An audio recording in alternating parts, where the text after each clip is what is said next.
Oi, pessoal. O meu convidado é o médico mastologista Ricardo Queiroga. Nós vamos conversar sobre o Outubro Rosa. Trata-se de um movimento internacional que visa estimular a luta contra o câncer de mama. A campanha também tem o objetivo de informar dados preventivos e reforçar a importância de olhar com mais cuidado para a saúde. Doutor Ricardo, seja muito bem-vindo. Obrigado pelo convite. É uma honra poder estar compartilhando conhecimento num canal tão importante. E informação ainda falta muito, e principalmente de qualidade. Então, estou aqui para tirar qualquer dúvida, estou totalmente à disposição. Muito obrigado, doutor Ricardo. Então, doutor Ricardo, quais são os sinais na mama que a mulher precisa ter atenção? São vários sinais que a mulher precisa tomar cuidado, né? Principalmente, ela tem que se conhecer. Ela tem que conhecer o corpo dela. Por isso que a gente fala do autoexame, né? Porque o autoexame não é o exame ideal. O ideal para rastreamento é a mamografia. Só que com o autoexame ela conhece o seu corpo. Então ela vê que tem alguma coisa diferente. Ela nota, pode ter alguma retração na mama, ou alguma vermelhidão na mama, descamação do mamilo, da areola. Então tudo isso leva um alerta para ela procurar um profissional. Então o autoexame é importante, sim, tá? Não tanto quanto a mamografia, mas lembrando que a mamografia é anual. E em alguns casos até pelo Ministério da Saúde de 2 em 2 anos. E o autoexame ela faz todo mês. Então, todo mês ela analisa o corpo dela, de frente para o espelho, ela vê que tem alguma alteração e já procura um profissional. Então, assim, é importante, sim, a gente conhecer o nosso corpo. E é importante lembrar que eu pego aqui no consultório, né, eu estou no consultório, eu pego muitas pacientes, principalmente idosas, que quem descobre o nódulo na mama é uma cuidadora. Por quê? Na hora do banho.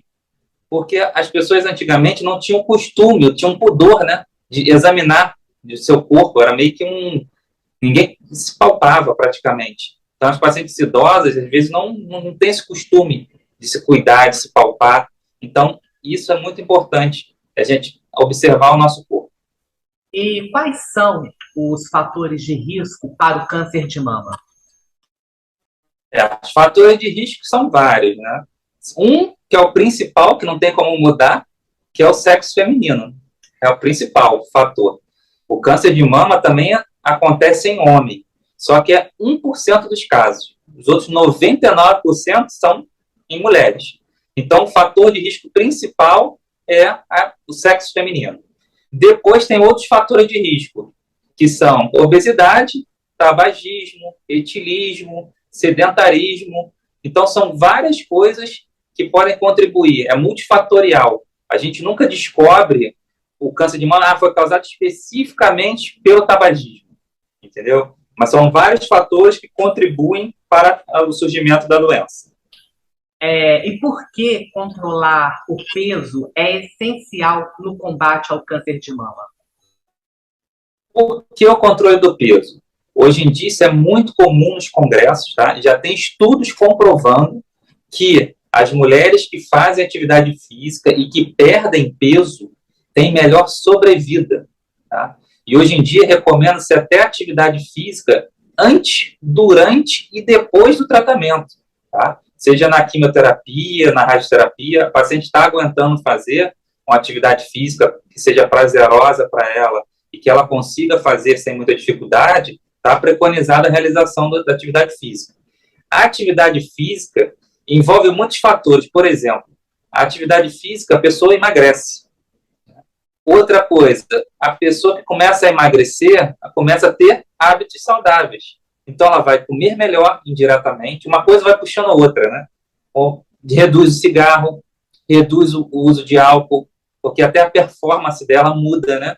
De fazer atividade física. Eu estou cansada porque eu fumei. Então, ela vai, vou parar de fumar. Então, são várias coisas que desencadeiam isso. Então, o combate à obesidade, hoje em dia, é fundamental, tá? Para paciente, para prevenir o câncer de mama. Não significa, aí vem aquela história que todo mundo tem uma desculpa, né, para não fazer atividade física. Aí chega assim, mas eu conheço atleta que teve câncer de mama. Sim, como eu falei, é multifatorial. Mas a gente também, porque é multifatorial, não vou saber a causa, eu vou abusar da comida, eu vou abusar do meu peso, entendeu? Então, assim, é importante a gente cuidar da nossa saúde. Doutor Ricardo, segundo a Sociedade Brasileira de Mastologia, nos últimos 2 anos, o número de câncer de mama dobrou em pacientes com menos de 35 anos, representando 5% dos casos. Qual é a leitura que se pode fazer desse dado? É um dado que realmente chamou muita atenção. Agora a gente tem, como eu falei, é uma doença multifatorial, então a gente tem que pesquisar, às vezes, a história da paciente. Tá? É importante lembrar que as pacientes mais novas têm câncer de mama geralmente mais agressivo do que as pacientes mais idosas. Então a gente tem que observar hábitos de vida dessas pessoas, se tem obesidade, se tem histórico familiar, mas realmente houve um aumento. E sem falar também, tem um outro lado aí. Hoje em dia, as pessoas têm muito mais acesso a exame. Tá? Então, isso também favorece a detecção precoce. Então, vamos supor, uma paciente hoje em dia, abaixo de 30 anos, que está com um nódulo na mama, a primeira coisa que ela vai fazer é procurar um médico, um mastologista, um ginecologista, e vai fazer o quê? Um ultrassom. Então, antigamente, você não fazia ultrassom com a facilidade que a pessoa tem acesso hoje. Mesmo sendo no SUS ou em clínica popular, o acesso ao exame ficou muito mais fácil. Então, a gente consegue detectar mais também. Também tem esse outro lado. Mas, realmente, teve um aumento que a gente não sabe explicar o motivo. Pode ser por sedentarismo, pode ser por outro hábito muito comum que está acontecendo. O câncer de mama também pode estar relacionado à gravidez mais tardia. Então, hoje em dia, as mulheres, por ter entrado no mercado de trabalho, postergam um pouco ter o primeiro filho. E isso também é um fator de risco para câncer de mama. Então, são vários fatores que podem estar contribuindo para esse surgimento, né, de um caso em pacientes mais novas. E qual é a relação da genética com o aparecimento do câncer de mama? Isso é um tema bastante interessante para falar. Por quê? A genética, né, criou aquele boom, né, da Angelina Jolie, que fez o teste genético na época, que a mãe dela teve câncer de mama. Os casos de origem genética correspondem a 5 a 10% dos casos. Então, assim, é muito pequeno. Os outros 90%, ninguém sabe a origem. Então, quando a gente indica um teste genético, vamos supor, uma paciente abaixo de 50 anos que tem câncer de mama, essa paciente está fugindo da regra do normal. Então, essas pacientes têm que ser estudadas geneticamente, para ver se ela tem essa mutação, que aumenta o risco dela vir a ter câncer de mama. Ela tendo essa mutação, e aí a gente tem que tomar medidas para reduzir o risco. Isso é uma coisa que eu sempre gosto de falar, porque o pessoal fala assim, eu tenho a mutação genética, eu vou lá, tiro as 2 mamas e resolve o problema. Tá? Não vou ter câncer. Isso não existe. Tá? A própria Angelina Jolie pode ter câncer de mama ainda. Tá? O que a gente faz é uma cirurgia redutora de risco. Ou seja, a gente retira a maior quantidade de tecido mamário possível, sendo que está descrito na literatura, a gente retira no máximo 90% do tecido mamário. Então, sempre sobra um pouquinho. Tá? Então, não é uma cirurgia profilática. Ou seja, eu sou mutada, fiz a cirurgia, não vou ter câncer. Não. Você reduz a chance de vir a ter câncer. Mas você pode ter ainda, porque você tem a mutação genética. E a gente não pode mudar o genoma da pessoa, até o dia atual. Então, esse tipo de cirurgia é indicado quando tem a mutação genética. Doutor Ricardo, até que ponto a dor nas mamas deve ser motivo de preocupação? Pode existir alguma relação com o câncer de mama? Não. A mastalgia é uma queixa muito comum no consultório nosso, assim, 90% dos atendimentos é geralmente a queixa de dor na mama. A dor na mama não tem relação com câncer de mama, tá? A dor na mama, que antigamente chamava de displasia mamária, hoje em dia nem se usa mais esse termo, É uma alteração hormonal que a paciente sofre e é comum dar dor na mama. Essa dor é mais comum no período pré-menstrual, porque a mama fica mais inchada, porque ela retém líquido, fica demasiada, então ela pesa mais. Tá? Como ela pesa mais, ela dá mais desconforto. Outra coisa que é muito comum, paciente que tem dor na mama, ela tem as mamas grandes, as mamas pesadas, e não usam sutiã. Também é uma coisa muito comum. Outra coisa muito comum são as pacientes jovens, se queixam no consultório, que estão com dor na mama, porque depois que botou o silicone. Aí você vai examinar a paciente, todas elas não andam de sutiã. Então, assim, você está com a prótese de silicone, que é um peso extra, sem silicone, sem o sutiã, sustentando a mama, ou seja, a gravidade está empurrando a sua mama para baixo o tempo todo. Nisso que ela empurra a sua mama para baixo, estica vários nervinhos que tem na pele da mama. Então, pode dar o desconforto na mama. Tem gente que se queixa de fisgada, queimação, ardência na mama. Então, principal causa de dor na mama é falta de sutiã ou usar o sutiã de forma incorreta, o que também é muito comum. A maioria das pessoas não sabem ajustar o sutiã corretamente. E o principal, no caso, é tranquilizar a paciente. Tá? O tratamento, na maioria das vezes, é tranquilizá-la, ajustar o sutiã. Se não melhorar, tem casos que realmente o paciente tem dor mesmo, que incomoda, afeta a qualidade de vida, mesmo fazendo essas medidas, aí faz uso de medicação. A medicação mais utilizada, tá, ela tem muitos efeitos colaterais. Então, é uma coisa que tem que ser pesada, se vale a pena ou não, o quanto está incomodando. Tem outras medidas que a gente pode fazer, como atividade física, para paciente é bom também, para reduzir dor na mama, e evitar o consumo exagerado de sal, para não reter muito líquido. Tem várias medidas, mas dor na mama não é sinônimo de câncer. Todo nódulo na mama precisa de biópsia? Bom, vamos lá. O nódulo na mama, a princípio, não precisa de biópsia. Tá? Vai depender da classificação que for dada no exame, que é o famoso BIRAD. O BIRAD é uma classificação mundial que classifica as mamografias ou ultrassom, os exames de imagem da mama em geral, em 6 categorias. BIRAD 0, quando é exame inconclusivo, BIRAD 1, que é exame normal, BIRAD 2, achados benignos, BIRAD 3, provavelmente benigno. Essas classificações todas não têm indicação de biópsia, tá? Mesmo tendo nódulo ali, não tem indicação. BIRAD 4 é quando tem um nódulo suspeito, ou quando o nódulo às vezes é palpável, tem escolas que classificam como categoria 4, aí tem indicação de fazer a biópsia.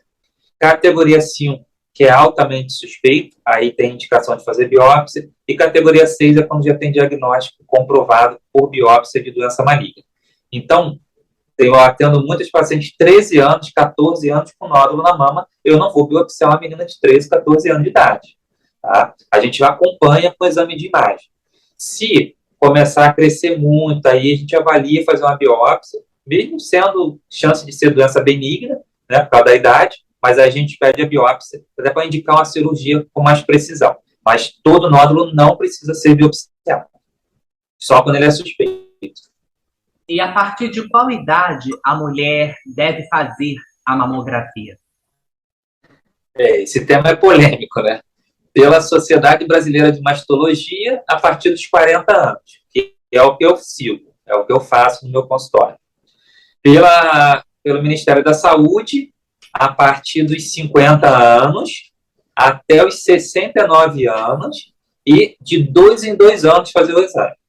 Isso é muito polêmico, tá? Porque eles se basearam em estudos de outros países, de países de primeiro mundo, e que lá você tem um controle muito maior do paciente. Tá? Lá, países nórdicos que você liga para o paciente, porque a população é pequena, a população bem instruída, então você tem um controle, uma segurança muito maior do paciente na sua mão. Aqui, 50, 69 anos, eu acho muito pouco, tá?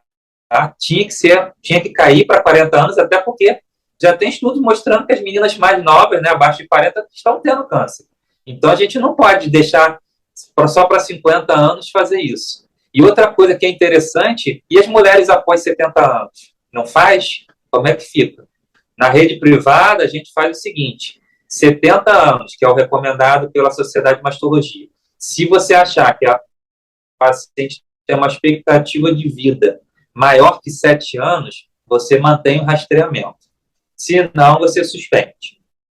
Eu, particularmente, eu faço, a partir dos 40 anos, independente da idade, eu faço anualmente. Por quê? Porque é muito interessante isso. Eu tenho experiência, uma paciente minha, lógico que ela era uma paciente atípica. Por que atípica? Porque ela era lúcida, orientada, vida normal, vivia sozinha, com 92 anos de idade. Fiz mamografia nela, porque ela achou que tinha uma alteração na mão. 92 anos. Fiz a mamografia, veio área suspeita, fiz a biópsia, deu câncer. Fiz a cirurgia, fiz uma mastectomia nela. Hoje, ela está com 100 anos. É aquela história. Eu não tenho como prever quanto tempo a pessoa vai viver. Eu não vou ficar baseando em números. Para essa paciente, foi ótimo ter feito isso. Tem umas, por exemplo, tem paciente minha de 75 anos, que é diabética, hipertensa, tem um monte de comorbidade, sequelada de AVE. Eu não vou fazer alguma coisa muito agressiva para ela. Mas eu tenho que fazer alguma coisa. Eu não posso deixar que daqui a pouco essa mama fique ulcerada, porque a doença progrediu, e a paciente fica incomodada porque tem mau cheiro, que acontece isso. Então, assim, cada caso é um caso. Por isso que a expertise de um especialista é fundamental. E o câncer de mama sendo descoberto no início, quais são os índices de cura? O câncer de mama sendo descoberto logo, a chance de cura é de 95%. Principalmente se for detectado através da mamografia. Por quê? Porque geralmente quando a gente faz a mamografia é um exame de rastreamento. A paciente não palpa nada na mão. Para ser um nódulo palpável, ele tem que ter no mínimo 1,5 centímetros, sendo isso um especialista examinando, ou acima de 2 centímetros em paciente normal, a pessoa leiga, que não é da área. Então, para um nódulo chegar a esse tamanho, ele já está ali há um tempinho. E com certeza, se você tivesse feito uma mamografia, você não pegaria ele nessa fase. Pegaria ele ainda em fase de microcalcificação.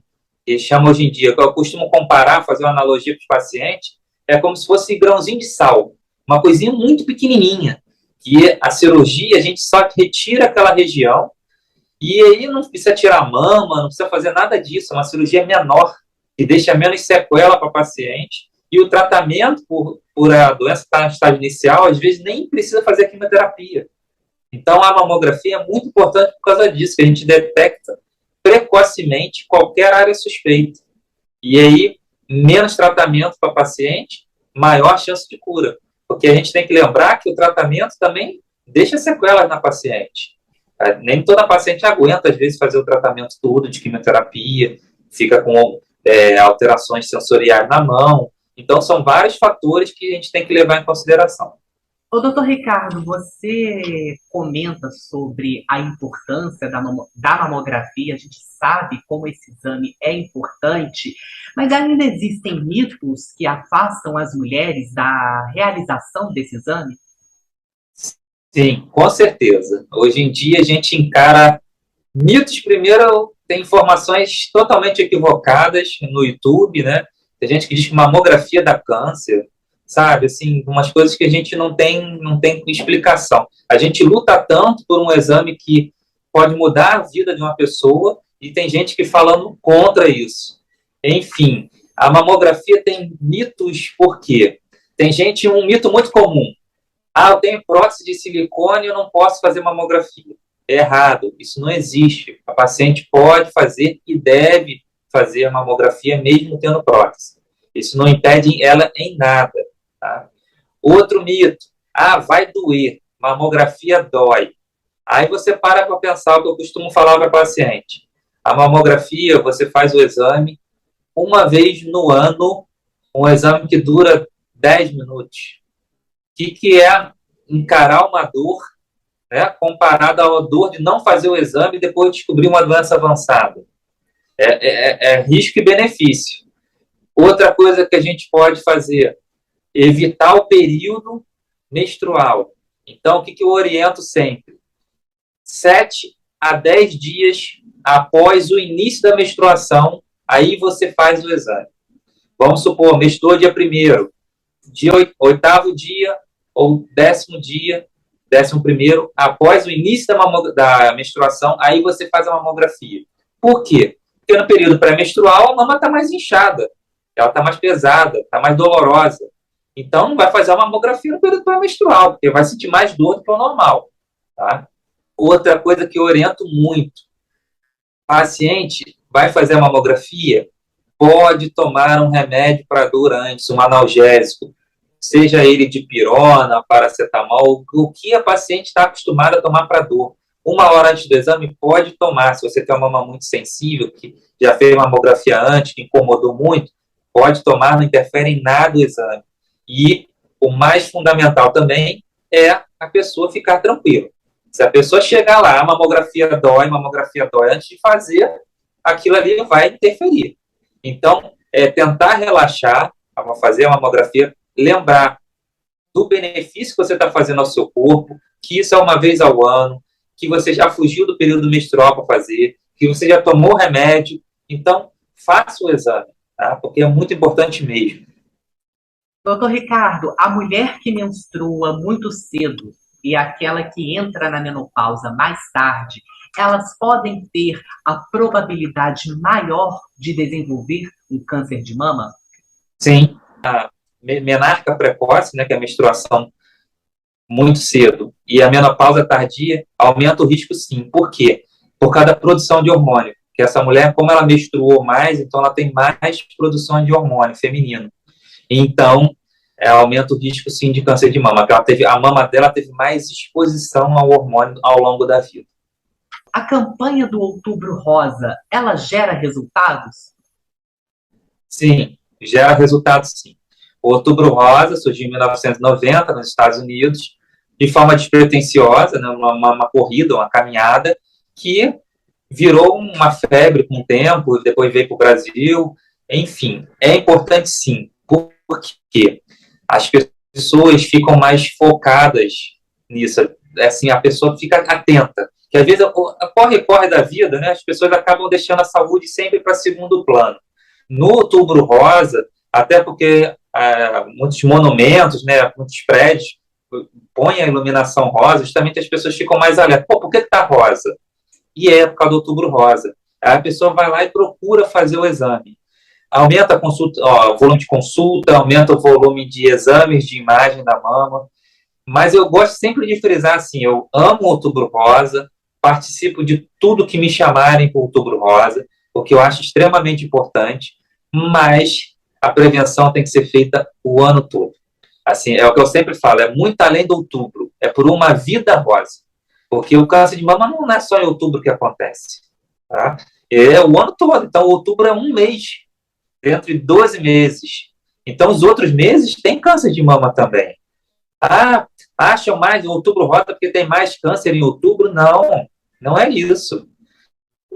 Pode até, ao longo prazo, parecer que tem mais, mas é porque as pessoas procuram mais o profissional. Doutor Ricardo, faz mais exames.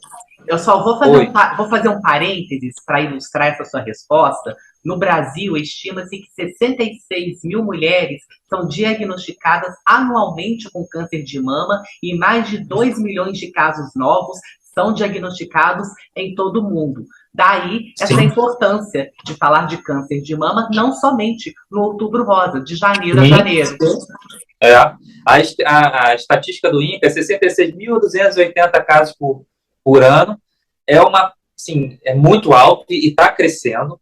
E, infelizmente, na minha opinião, vai crescer mais um pouquinho, porque pandemia, né? Teve um atraso enorme nos exames, as pessoas não podiam sair de casa para poder fazer os exames de rotina, e aconteceu que está um acúmulo absurdo de exame, né? As pessoas, desde 2019, vamos supor, a paciente fez a mamografia em 2018, controle anual, tem que fazer em 2019. Em 2019 ela já não foi. Aí 2020, pandemia. 2021, pandemia. Então, o atraso está muito grande. Então, a chance de agora a gente encontrar mais vai ser maior, porque as pessoas não fizeram exame nesse período. Então, é uma pena, né? Mas, assim, foi uma imposição mundial, né?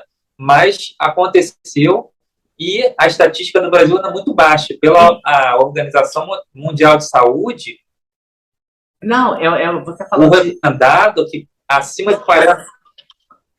Oi? Não, porque você falou em estatística, em 2021 foram realizadas quase 3,5 milhões de mamografias em mulheres no SUS, segundo dados do INCA. Se não fosse a pandemia, esse número poderia ser maior? Uhum. Poderia ser maior. Eu li um estudo recentemente que caiu em 40% o rastreamento, comparado o ano com pandemia e sem pandemia. Então, tem um déficit muito grande. E outra coisa que esses dados são pelo SUS, né? Lembrando que pelo SUS as pacientes entre 50 e 69 anos. Se a gente jogar para um universo abaixo de 50 até o 40, então são 10 anos aí de pessoas, né? O nível de quantidade de pessoas entre 40 e 50 anos que não entraram nessa estatística é um número enorme. Então, tem um déficit muito grande. Pela Organização Mundial de Saúde, seja rastreada o índice 70% de mamografia a partir dos 40 anos. O nosso está em média de 20%. Então, assim, é muito baixo. É muito baixo. E é um exame muito importante. E outra coisa que a gente tem que levar também em consideração são, que às vezes não explicam, a qualidade do exame. Porque às vezes a pessoa tem acesso ao exame, mas o exame de péssima qualidade.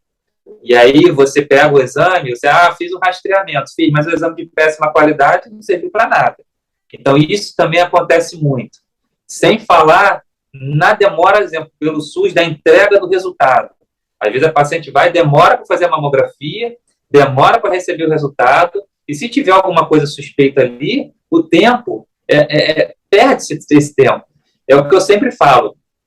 O mais importante no câncer de mama é a agilidade. A gente tem que ter uma rapidez, seja no público ou no privado, a gente tem que ter rapidez. O paciente fez um diagnóstico, fez uma mamografia alterada, ela não tem que esperar o resultado vir até ela. A gente tem que entrar em contato com essa paciente. Deu alterado, vamos partir para a biópsia, ou vamos fazer alguma coisa. Ela não pode chegar ao resultado e depois marcar a consulta com o especialista, aí o especialista vai ler o resultado e vai ter que fazer biópsia. Deveria ter uma chamada ativa dos casos que já são suspeitos, para a gente ganhar tempo. Porque a gente para pensar, mas assim, o tempo é um tratamento mais rápido, mais curativo, menos agressivo, que às vezes nem precisa fazer químio, e a paciente tem melhor qualidade de vida, maior expectativa de vida. As pacientes que trabalham, menos falta no trabalho, menos licença médica. Então, é uma coisa assim, monstruosa se a gente parar para pensar o impacto que leva toda essa cadeia quando não funciona direito. Doutor Ricardo, eu quero muito agradecer a sua gentileza, a sua disponibilidade por ter parado seus compromissos e falado comigo por esses minutos. Muito obrigado. Eu que agradeço o convite. Estou sempre à disposição, tudo que precisar para referente ao Outubro Rosa e a amamentação também, porque a gente tem que lembrar disso também, que o mastologista não é só câncer de mama, porque às vezes tem isso, a paciente não quer um mastologista porque eu não estou com câncer. Não, o mastologista é o médico que estuda alterações benignas ou malignas da mama. Então, a amamentação também é o mastologista, câncer de mama, acompanhamento, nódulos, tá bom? Mas fique à vontade, estou sempre à disposição. Um forte abraço. Muito obrigado. E a você aí de casa que acompanhou esta conversa, aquele agradecimento sempre muito especial. Se você gostou, dê o seu joinha e, por favor, inscreva-se no canal. Na semana que vem, se Deus quiser, estaremos de volta com outra entrevista. Um abraço e até lá!